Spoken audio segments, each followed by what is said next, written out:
Good afternoon, Science 20s. Our lesson today is going to be on distinguishing between scalar and vector quantities, as well as we're going to look at how to calculate distance, displacement, and speed. Let's get started. A scalar quantity is a quantity that consists of magnitude only. We will not be taking into account direction. Therefore, when we talk about only magnitude, we are talking about only the measurement of the unit. This would be included in an example like distance, 5 meters, speed, 20 kilometers per hour, time, 4 a.m., mass, 5.6 grams, and volume, 100 milliliters. None of those 5 examples contain a direction. However, a vector quantity includes a vector arrow. That means it consists of not only a magnitude, but also a direction. For instance, displacement, 15 meters west.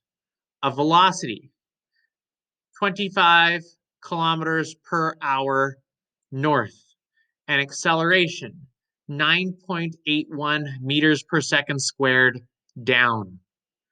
In all vector quantities, we place an arrow above the symbol in order to denounce that it is a vector quantity and it will contain a direction.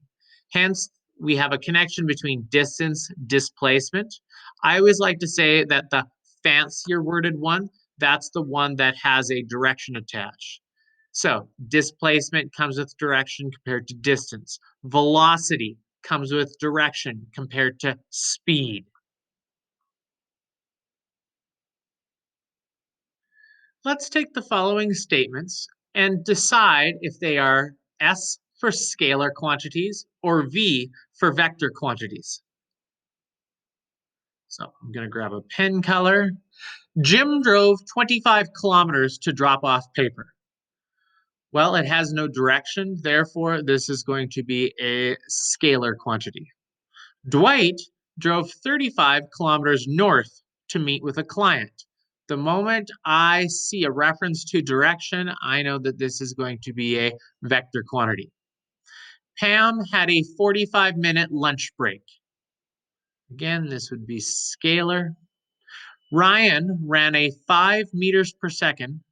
Ryan ran at 5 meters per second to get away from Kelly. This would be scalar. Michael drove at 30 meters per second west to get as far away from Toby as possible. This would be vector. We have a direction. And Daryl accelerated the forklift to drive forward. Forward actually is a direction, so that's going to be vector as well. So it's got a numerical quantity plus a direction.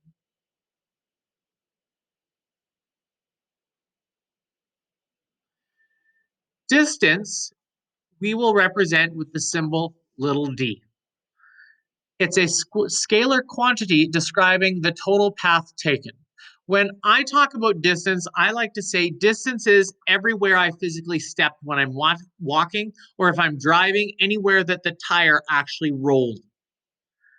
Displacement, on the other hand, is a vector quantity. It comes with a direction, and it's explaining the position of where you are now compared to where you started. So it's not all the steps you took. If I started by parking the car in a parking lot, how far am I away from that parking lot? If I started with, let's say, my classroom, how far away am I from my classroom? When we're talking about direction, we use a number of symbols. One symbol we might use might be a positive and negative sign. For instance, if I was saying I drove forward, or I drove backwards, I would probably say forward would be positive, backwards would be negative. I tossed the ball up in the air with a speed of up would be positive, down would be negative. I could do the same thing when it comes to north, south, east, and west. So if I draw a compass on here, so we have north, south, east, west. I could even designate this. So think of this as a grid system. If I was doing a graph or I was doing a grid, when we go up, I would designate north as positive, which means when we go down, south would be negative. On my graph here, as I go to the right, I would say east is positive. As I go to the left on my graph, I would say west is negative. I am content with using positives and negatives to get across direction, but I'm also content with if I wanted to use square brackets and do N for north, S for south, E for east, and W for west in the same regards.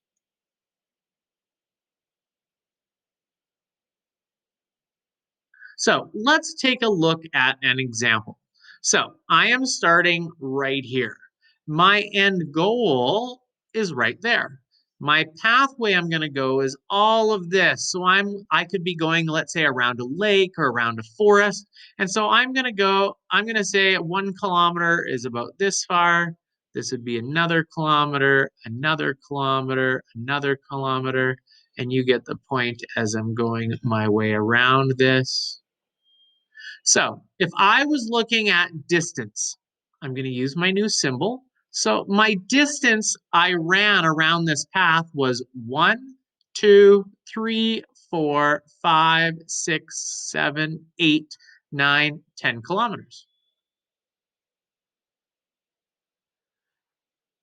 Distance is everywhere I run. So I ran that full path. I stepped all along this. That is my complete distance. Displacement is different. Displacement, same symbol, but we're going to put the arrow on top. So again, I started here. 1, 2, 3, 4, 5. Displacement is where am I now when I'm done my run compared to where I started? Well, I'm 1, 2, 3, 4, 5 kilometers. And ideally, if we put in a quick compass, I could say I'm 5 kilometers southeast. I have to include a direction because this is a vector quantity. Notice these numbers are very, very different to one another. Now, the more examples we do, the easier this is going to get. They don't always have to be different. For instance, if this was a lake and I ran around the whole lake and I ended back where I started, distance would be everywhere I run. So it could be 20 kilometers. My displacement, though, is where am I now compared to where I started? Well, if I started here and I ran around a full lake back to where I started, my displacement would be 0. Those are very different numbers.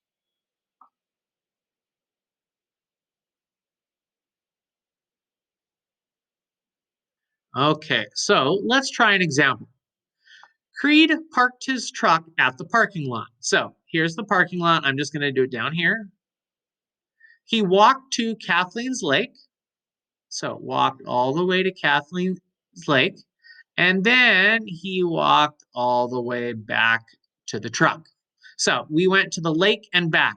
Calculate his distance. So to find distance, I'm going to add together all my values. So 1.9 kilometers plus 1.5 kilometers gets me to Kathleen Lake. So that's 1.9 kilometers plus 1.5 kilometers.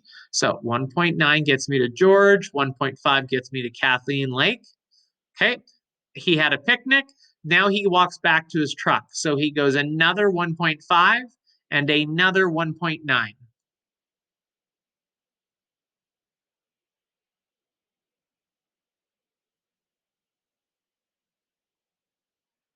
So the change in distance that Creed walked on this trip, how far did Creed walk? We're going to just add these numbers together. 1.9 plus 1.5 plus 1.5 plus 1.9. Creed walked a total of 6.8 kilometers. Now, that is his distance everywhere he physically walked. What I would like us to do is let's calculate his displacement. Reminder, displacement is where did he end up compared to where did he start? Now, ideally, if I look at my little vector picture, started here, ended here, we would think that his displacement is 0 kilometers.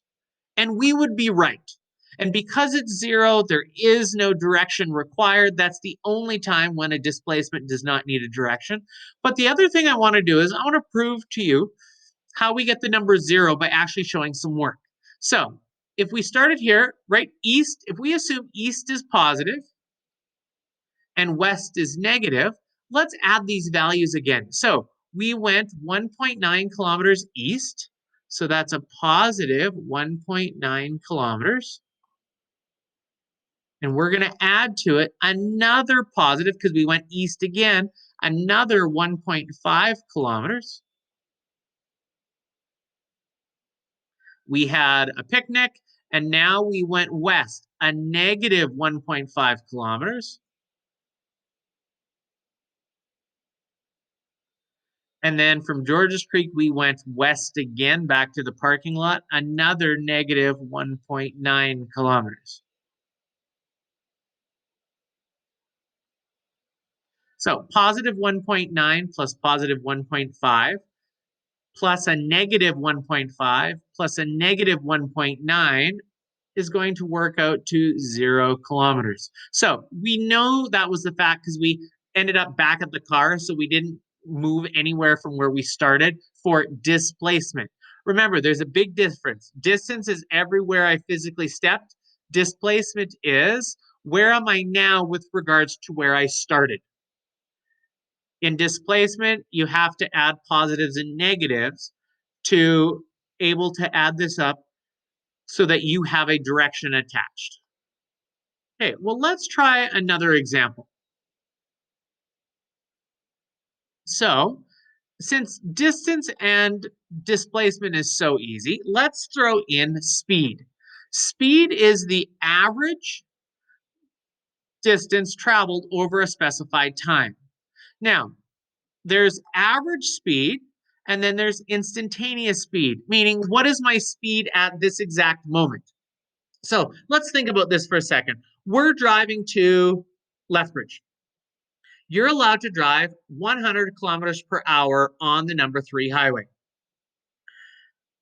An instantaneous speed would be, hey, if I'm a police officer and I have a photo radar gun and I ping you off, that's the speed at that moment. So ping, driving exactly 100 kilometers per hour.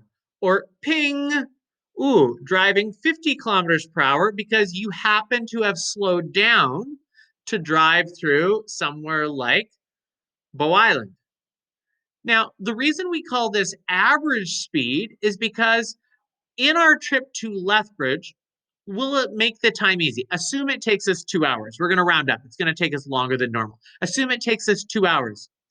The reason we say average speed instead of speed is at no time are you going to drive the exact same speed for that whole 2 hours going to Lethbridge, right? When we go up a hill, odds are we're going to slow down a little bit. When we go back down a hill, we're going to speed up a little bit. When we go around a corner, we slow down a little bit.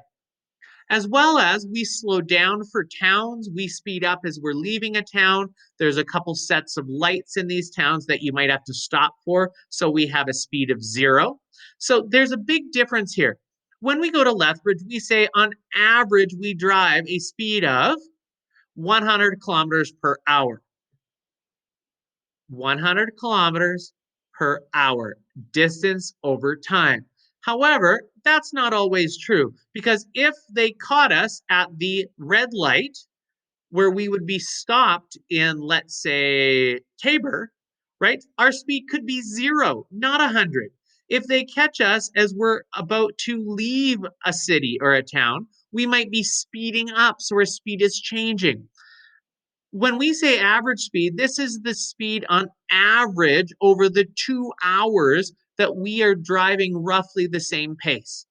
Now, we might stop and get gas, we might stop for a stop sign, we might slow down to go up a hill. However, on average, our formula is speed, which is v, equals change in distance over change in time. A reminder that triangles mean change in. So we could be measuring this in meters for distance, seconds for time. Therefore, my speed I'm going to get out is meters per second. Now, that doesn't have to be the only option. I could be measuring the distance as kilometers. I might measure the time in hours. So my unit might be kilometers per hour. Now, I want to point out that this formula, our new formula here, it is on page 2 of your data booklet. Next to it, it again gives you a list of the variable with what that variable represents, including some of the units that you could use. In this class, we're going to use kilometers per hour and meters per second. However, we're probably going to use meters per second a little bit more often. So what I would like to do is let's try an example. So a dog walks for 2 hours. So we have the change in time is 2 hours. We have his distance traveled is 5.3 kilometers. They would like us to find what is the dog's average speed. Because again, the dog could slow down, speed up, see a butterfly, stop and just watch it for a minute. So we're going to do an average of this. So I like my units, kilometers and hours. So I write down my formula for 1 mark.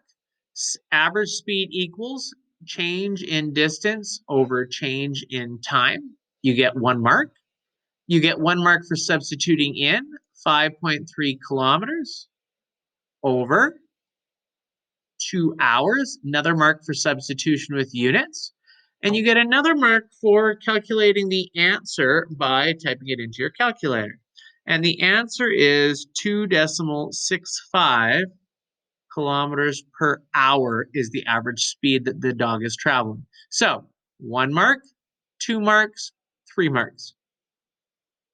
Okay, question number 2. Why don't you pause the video and try it for yourself? If you run an average speed of, so this time I know my speed, 5.1 meters per second. My change in time is going to be 62 seconds. I would like to know what is my change in distance, and they said in meters, which I agree, seconds, they'll cancel, my answer will come in meters. So here is my original formula off of page 2. I'm going to solve for distance, which means I'm going to move time to the other side, which means it's going to go to the numerator. So my formula is going to be speed equals, sorry, my fault. Let's fix that.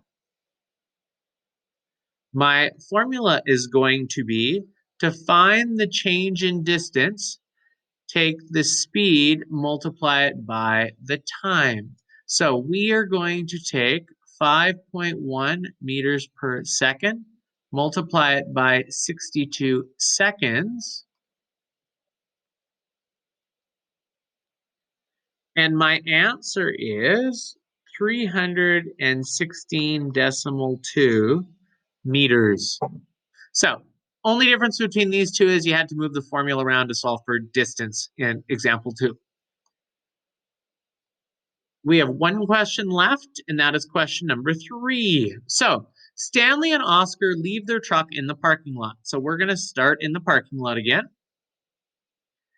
It takes them 1 hour to walk to Dorothy's Creek. Okay, so that is 1 hour. They stop for 1 hour to have lunch at Dorothy's Creek, so that's another hour.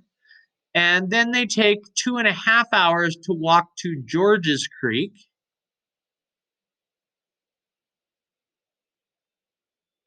Pan for gold. Okay, so these are all my times. Let's do my calculation for distance. So this question didn't say anything about displacement, it's strictly distance. So we are going to add 2.6 kilometers. So they walked from the parking lot to Dorothy's Creek, 2.6. They then walked back to the parking lot, another 2.6. And from the parking lot, they walked to George's Creek. That's 1.9 kilometers. So we have 2.6 plus 2.6 plus 1.9, 7.1 kilometers.